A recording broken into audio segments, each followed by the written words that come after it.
Focus là-dessus et rester concentré. Bah, happy birthday, buenos cumpleaños. Merci beaucoup. Merci à toi, merci beaucoup. Si tu me le dis en lingala, c'est encore mieux. Oh punaise. Je l'apprends capable de tout, Paga, pour tes hein. 28 ans, je l'apprends.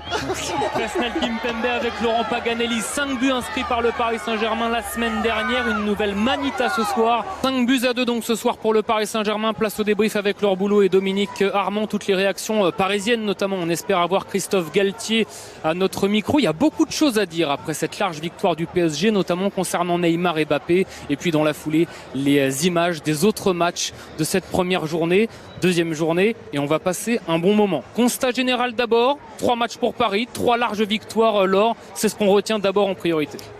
Ouais, j'ai trouvé qu'ils étaient dans la continuité de ce qu'ils faisaient depuis le début de saison, avec une belle impression collective.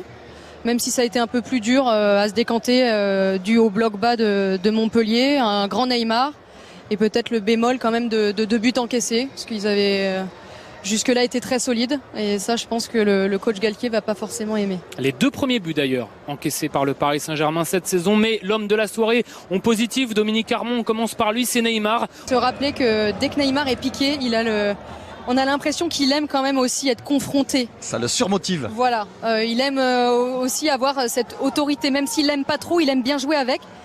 Et on sent que depuis qu'il y a eu ce changement, certainement piqué par cette porte mini entrouverte, mais malgré tout entrouverte, et ben il est là pour montrer que c'est un grand joueur et qu'il est capable de faire des différences incroyables et qu'il y a une Coupe du Monde dans pas si longtemps. Exactement, ce sera cet hiver au Qatar, c'est une première, on vous le rappelle. Neymar qui débute, Dominique, on le rappelle, sa 6e saison au Paris Saint-Germain. On va rester prudent, mais on se dit c'est comme un amour qu'il y a... déçu à chaque fois avec lui, donc il faut pas s'enflammer Mais avec lui. exactement. Mais en fait, le problème, c'est qu'il faut pas s'enflammer, mais on a tout pour s'enflammer, Dominique. Bah, tant mieux pour Paris. Hein. C'est un immense joueur. On n'a jamais douté de son talent. On a douté de son comportement, de son investissement, de sa forme physique. Voilà. Là, sur cette courte période, on voit la meilleure version de Neymar. Maintenant, ce serait trop facile de dire que Christophe Galtier a tout changé en un mois. Non, mais il a un rôle clé là-dedans. Il en fait partie. Il fait probablement partie du processus qui fait que Neymar nous propose ce qu'il nous propose en ce moment. Maintenant, voilà, ça fait 3 semaines que ça a repris. On va y aller tranquille. Le grand match en tous les cas de Neymar ce soir, le doublé pour l'attaquant brésilien qui était tout proche du triplé et son 3e but. Quel dommage.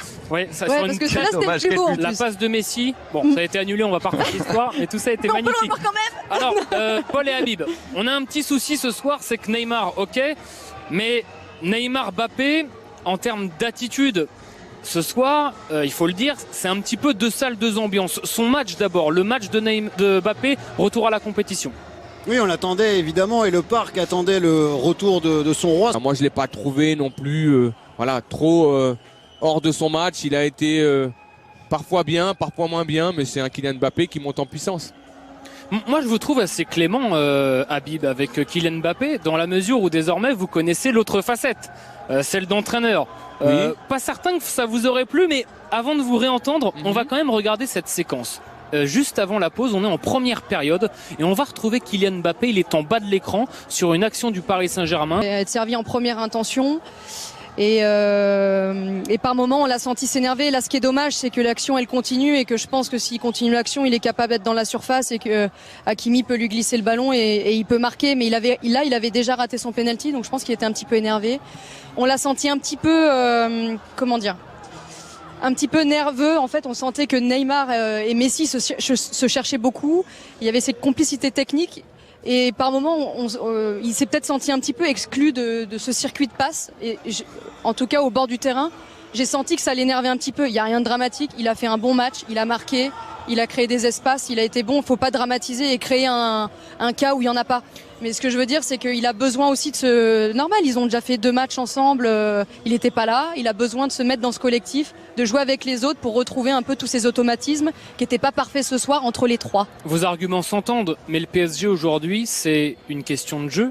C'est aussi une question d'image, Dominique. Le monde entier ce soir, c'est sa reprise, a les yeux braqués sur Kylian Mbappé. Donc on va pas en rajouter ce soir, on est à chaud, mais on est obligé. Non, mais il est énervé. Non, mais à un moment, on est obligé de constater ce qu'on a vu sous nos yeux. Quand il a marqué, ils lui ont tous tapé sur la tête. Il ne faut pas surinterpréter cette attitude, mais c'est un joueur qui a choisi de poursuivre l'aventure avec Paris, qui se fixe des objectifs individuels et collectif extrêmement élevé.